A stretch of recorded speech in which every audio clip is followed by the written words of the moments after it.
Hello दोस्तों। दोस्तों आज हम बात करने वाले हैं जीवन परिचय के बारे में। तो आपकी परीक्षा में जो प्रश्न आएगा वो कुछ ऐसा होगा, निम्नलिखित में से किसी एक लेखक का जीवन परिचय दीजिए एवं एक रचना का नाम लिखिए। ठीक है, ये प्रश्न आएगा जिसमें से 3 ऑप्शन दिए होंगे, जिसमें एक आपको जीवन परिचय एक लेखक के बारे में लिखना होगा। तो यहाँ पर मैं बात कर रहा हूँ बहुत ही इम्पोर्टेंट और बहुत ही महत्वपूर्ण 3 लेखकों के बारे में। तो इन तीनों लेखकों को आप जरूर याद करिएगा। एक बार जब पढ़ लेंगे तो आपको आसानी से याद हो जाएंगे।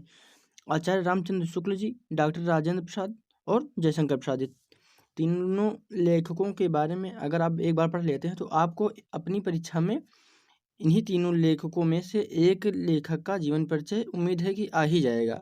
98% या 99% तक आप मान के चलिए एक जीवन परिचय इसमें से आ जाएगा आपकी परीक्षा में।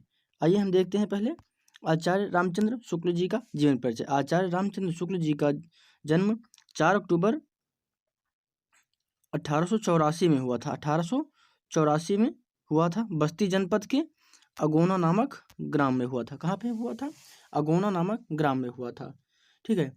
उसके बाद शुक्ल जी के जो पिताजी थे उनका क्या नाम था? चंद्रबली शुक्ल था।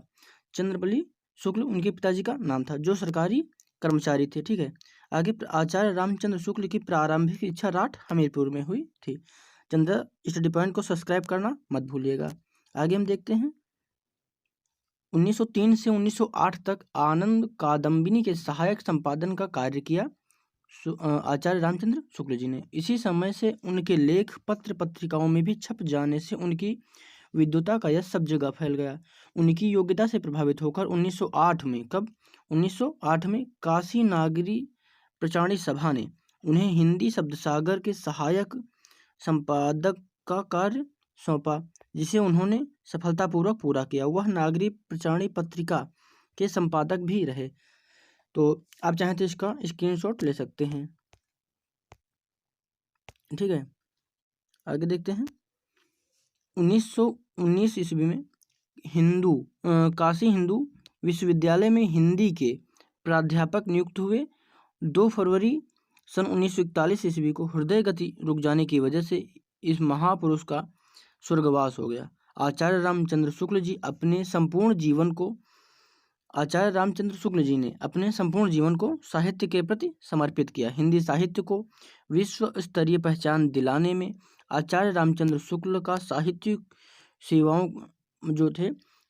आचार्य रामचंद्र शुक्ल की साहित्यिक सेवाओं का योगदान अविस्मरणीय रहेगा। ठीक है, आगे हम देखते हैं इसमें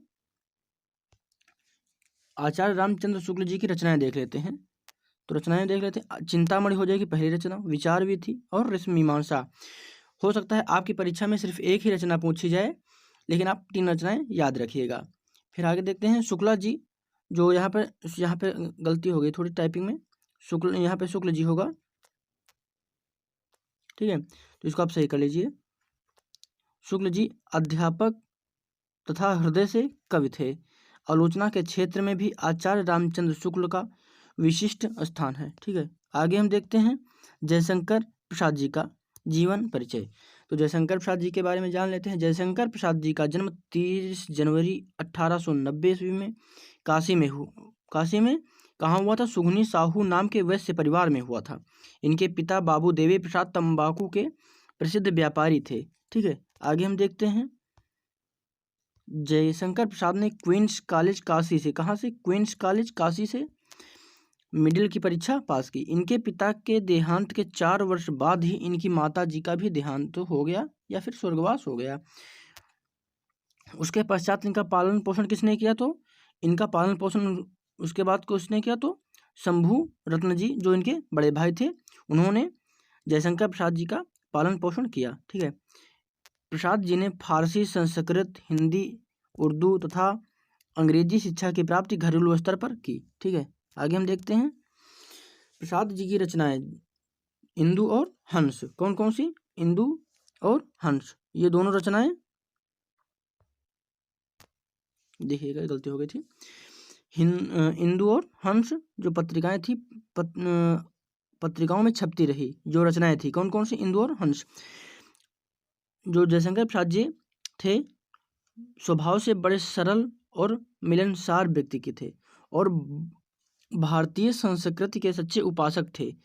45 वर्ष की आयु में 14 नवंबर 1937 को, कब 14 नवंबर 1937 को प्रसाद जी का देहावसान हो गया। कब हुआ था? 14 नवंबर 1937 को। ठीक है। प्रसाद जी ने नाटक, कहानी, उपन्यास, निबंध, काव्य के क्षेत्र में अपनी विलक्षण साहित्यिक प्रतिभा का परिचय दिया। उन्होंने काव्य, साहित्य, कला आदि विषयों पर अनेक महत्वपूर्ण निबंध लिखे। इनकी रचनाएं हम देख लेते हैं, जैसे चित्राधार, कानन कुसुम, झरना, आंसू, लहर, कामायनी। ये महत्वपूर्ण रचनाएं हो जाएंगी, जिसमें से उम्मीद करता हूँ आपकी परीक्षा में इसमें 1 या 2 रचना जयशंकर प्रसाद जी से हमेशा से पूछी जाती रही, इसलिए आप चारों 5 रचनाओं को याद रखिएगा। आगे हम देखते हैं, इसमें डॉक्टर राजेंद्र प्रसाद जी को हम देख लेते हैं। डॉक्टर राजेंद्र प्रसाद जी के जीवन परिचय के बारे में जान लेते हैं हम। तो डॉक्टर राजेंद्र प्रसाद का जन्म सन 1884 ईस्वी में बिहार राज्य के छपरा जिले में हुआ था। इनके पिता का नाम महादेव सहाय था तथा माता जी का नाम नहीं दिया हुआ है। इन्होंने MA और LLB की परीक्षा कहाँ से पास की? कोलकाता विश्वविद्यालय से। ठीक है। आगे हम देख लेते हैं, इन्होंने कोलकाता और पटना में वकालत का कार्य किया। कहाँ? कोलकाता और पटना में वकालत का कार्य किया और 1917 में चंपारण के आंदोलन में सक्रियता से भाग लिया तथा वकालत छोड़कर पूर्ण रूप से राष्ट्रीय स्वतंत्रता संग्राम में लग गए। डॉक्टर राजेंद्र प्रसाद 3 बार भारतीय राष्ट्रीय कांग्रेस के सभापति रहे। सादा जीवन और उच्च विचार इनके जीवन का मूल मंत्र था। डॉक्टर राजेंद्र प्रसाद की ईमानदारी, निष्पक्षता और प्रतिभा को ध्यान में रखकर प्रसाद जी को भारत का प्रथम राष्ट्रपति नियुक्त किया गया।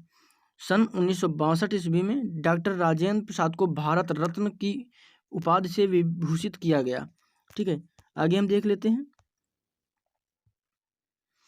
डॉक्टर राजेंद्र प्रसाद एक महान व सफल लेखक थे। प्रसाद जी के प्रयासों से ही कलकत्ता में हिंदी साहित्य सम्मेलन की स्थापना हुई। डॉक्टर राजेंद्र प्रसाद हिंदी के विशिष्ट सेवक एवं प्रचारक थे। सन 1963 ईस्वी में 1963 में डॉक्टर राजेंद्र प्रसाद जी का स्वर्गवास हो गया। ठीक है। अब डॉक्टर राजेंद्र प्रसाद जी की रचनाएं देख लेते हैं। पहली रचना हो जाएगी भारतीय शिक्षा, दूसरी मेरी आत्मकथा, तीसरी गांधी जी की देन और चौथी मेरी यूरोप यात्रा। ये चारों रचनाओं को आप याद कर लीजिए। आपकी परीक्षा में यहाँ से भी प्रश्न पूछे जाने की संभावना बनती है। और मैंने इस वीडियो में सिर्फ उन्हीं प्रश्नों को लिया है, उन्हीं रचनाओं को लिया है और उन्हीं लेखकों के बारे में आपको बताया है जो बहुत ही महत्वपूर्ण हैं। यहाँ से आपकी परीक्षा में प्रश्न पूछे जाने की संभावना बहुत ज़्यादा है। तो वीडियो को पूरा देखने के लिए धन्यवाद। वीडियो को ज़्यादा से ज़्यादा शेयर करिए, लाइक करिए और सब्सक्राइब करिए। धन्यवाद।